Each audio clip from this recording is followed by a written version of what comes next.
मेहुल अपनी गाड़ी से कहीं जा रहा था कि तभी उसे कॉल आता है कि शहर के एक ऑडिटोरियम में बेशकीमती हीरा चोरी हो गया है। मेहुल तुरंत वहां पहुंच जाता है। मेहुल सिक्योरिटी से पूछताछ करता है तो सिक्योरिटी गार्ड कहता है, सर सुबह तक के तो हीरा सही सलामत था, फिर अचानक देखते ही देखते गायब हो गया। मेहुल उस ऑडिटोरियम के मैनेजर से कहता है, सुबह से यहाँ कौन कौन आया था? तब मैनेजर कहता है, सर सुबह से तो यहाँ कोई नहीं आया, मेरी तो कुछ समझ नहीं आ रहा, आखिर हीरा गायब हुआ तो हुआ कैसे? हीरे की सिक्योरिटी बहुत टाइट थी, चारों ओर रेडार सिक्योरिटी भी लगी हुई है, अगर कोई अंदर आता है तो हमें सिग्नल मिलता है, पर ऐसा कुछ हुआ ही नहीं। मेहुल उस जगह को देखता है जहाँ पर हीरा था। वो जगह पूरे हरे कलर में पेंट की गई थी। मेहुल को शक होता है कि जरूर इस चोरी में मैनेजर का हाथ है। इकोलॉजिकल आर्मी मेहुल को मैनेजर पे शक क्यों जाता है, क्या आप सोच सकते हैं?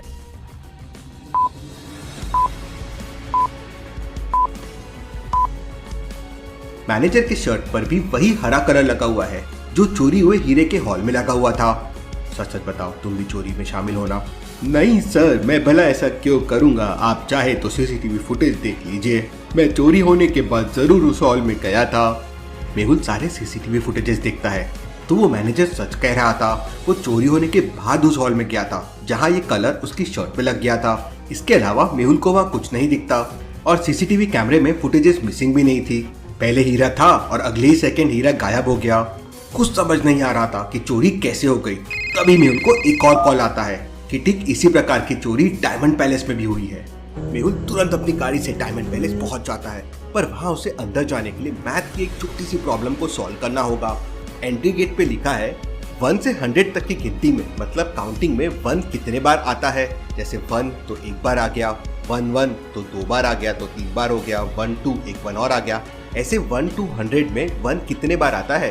काउंट कीजिए लॉजिकल आर्मी, अच्छे से सोचिए और मुझे आपका आंसर कमेंट करके बताएं।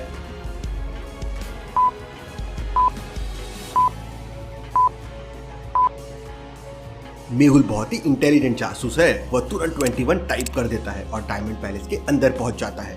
लॉजिकल आदमी, अगर आपका जवाब 21 नहीं है तो पॉज करके अच्छे से सोचिए। मेहुल वहाँ के मैनेजर से बात करके तुरंत सीसीटीवी कैमरे देखता है, पर सुबह से लेकर दोपहर तक वहाँ कोई नहीं आया था। लेकिन फिर भी रेडार सिक्योरिटी में रखा हुआ हीरा चोरी हो गया। वो बहुत ही बेशकीमती हीरा था। भला ये कैसे मुमकिन है कि बिना सीसीटीवी कैमरे से छेड़छाड़ किए कोई उसके सामने से निकल जाए और पता भी ना चले? जरूर कुछ बहुत बड़ी गड़बड़ है। इसके बाद मेहुल पता करता है कि शहर में डायमंड के और कितने शोरूम है, तो उसे पता चलता है कि स्वर्ण प्रभा डायमंड नाम का एक और पैलेस शहर में है।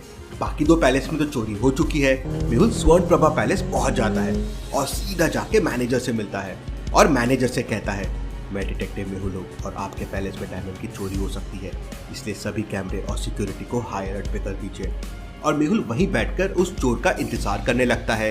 मेहुल सुबह से इस चोर के पीछे पड़ा हुआ था, इसलिए उसने सुबह से कुछ खाया भी नहीं था। वो एक बिस्किट का पैकेट निकालता है और उसे खाकर बगल वाले डस्टबिन में डाल देता है। थोड़ी देर बाद पैलेस के सारे हीरे चोरी हो जाते हैं। मेहुल हैरान हो जाता है। वो सीसीटीवी फुटेजेस चेक करता है, लेकिन फुटेजेस में कोई हलचल नहीं थी। ये कैसे पॉसिबल है? केस तो बहुत इंटरेस्टिंग होता जा रहा है। तभी मेहुल की नजर डस्टबिन पे पड़ती है और वो तुरंत समझ जाता है कि यहाँ जरूर कोई आया था। तो क्या आप डस्टबिन को देख के बता सकते हैं मेहुल ने ऐसा क्या देख लिया डस्टबिन में जिससे उसे लगा कि यहाँ कोई आया था? सोचिए सोचिए लॉजिकल आर्मी।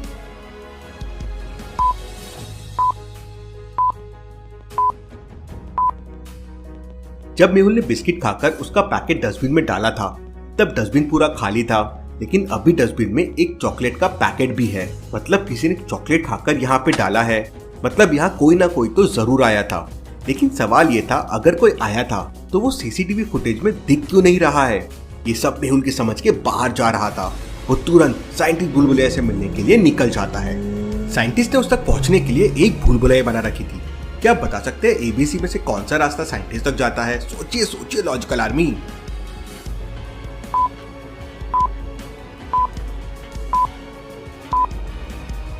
रास्ता बी साइंटिस्ट तक जाता है कुछ इस तरह से।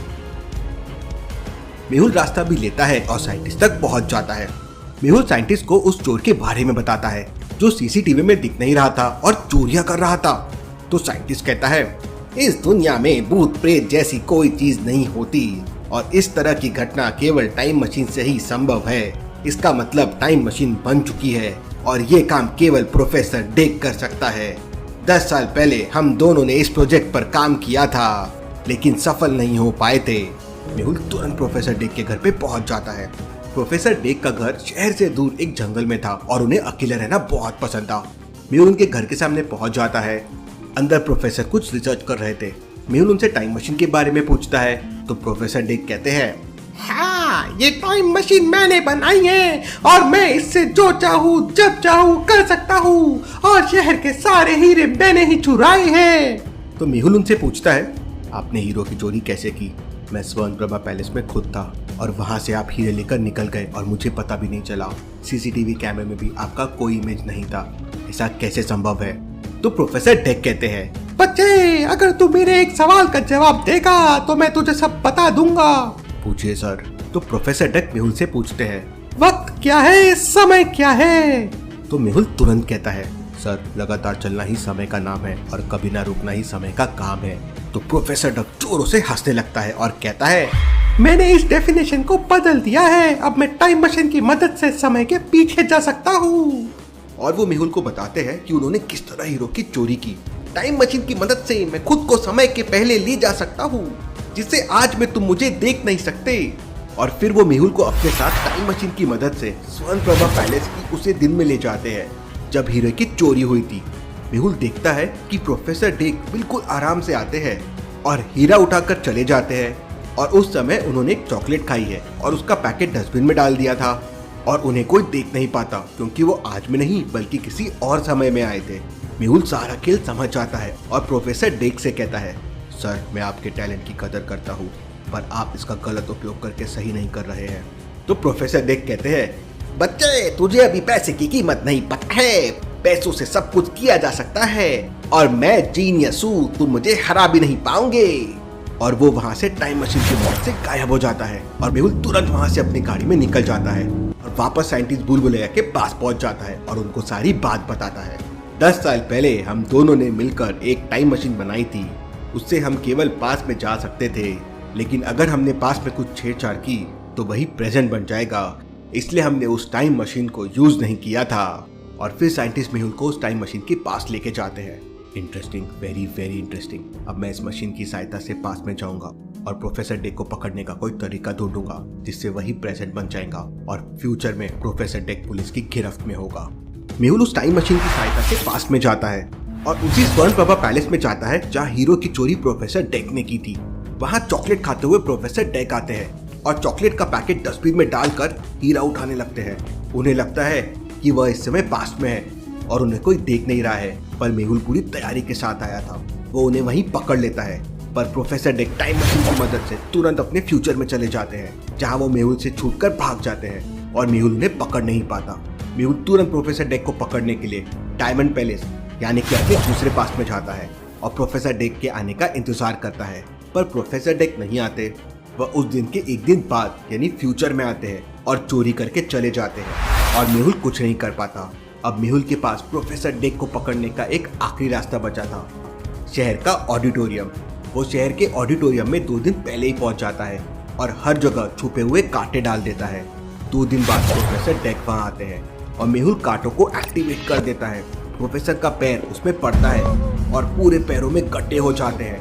वो कांटों में फंस जाते हैं, दर्द से चिल्लाने लगते हैं, खून निकलने लगता है। उतने में मेहुल उन्हें पकड़ लेता है और उनकी टाइम मशीन डिस्ट्रॉय कर देता है और पूरा प्रेजेंट चेंज हो जाता है और प्रोफेसर डेक पकड़ा जाता है। Thank you.